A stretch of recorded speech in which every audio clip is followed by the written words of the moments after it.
அந்த நிகழ்ச்சியே ஒரு ஒரு ஒரு குழப்பமான நிகழ்ச்சி தாங்க. நான் கிட்டத்தட்ட 6 வருஷம் அத YouTubeல நான் வந்து ரிவ்யூ பண்ணியிருக்கேன். ஓ! 6 சீசன்ஸும் நான் பண்ணேன். அதுல வந்து ஐ திங்க் இடையில ஒரு 3வது, 4வது சீசன் போது நான் போணும்னு கேட்டப்போ, அவங்களுக்கு அப்போ என்ன நான் கேட்டப்போ முடியல. அப்ப இந்த முறை வந்து "இப்ப போறீங்களா?" அப்படின்னு கேட்டாங்க. ஃபர்ஸ்ட்டு நான் போறதுக்கே இஷ்டம் இல்ல. சரி வேணாம், வேணாம் அப்படின்னு.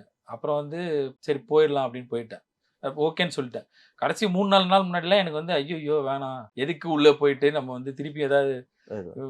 ஏதாவது சண்டைய போட்டு எவன் வரான்னு தெரியாது அப்படின்னு ஒரு பயம் இருந்துச்சு. சரி போயிட்டு ஒரு 2, 3 வாரம் இருந்துட்டு வந்துருவோன்ற ஒரு அந்த இதுல பரவால்ல. தான் போனது. நான் ஃபுல்லா இருந்தெல்லாம் இருக்க போறேன்ற ஒரு தாட்லயே போல. ஸோ பட் அது ரொம்ப கஷ்டமான ஒரு சூழல். அதாவது சில பேர் வந்து இந்த மாரி தான் விளையாடணும்னு சொல்லி உள்ள வந்திருக்காங்க. அந்த கேம் இப்படிதான் இந்த கேம் விளையாட போறேன்னு சொல்லி தான் வந்திருக்காங்க உள்ள. அந்த ஆட்களோட நம்மளால போட்டி போட முடியாது. வந்ததே சண்டை போடுறதுக்கு தான் ஒரு ஒரு ஒரு கூட்டம் இருக்குன்னா, அதுகிட்ட நீங்க ஒண்ணுமே பண்ண முடியாது. அந்த கும்பலோட நீங்க ஒண்ணுமே செய்ய முடியாது.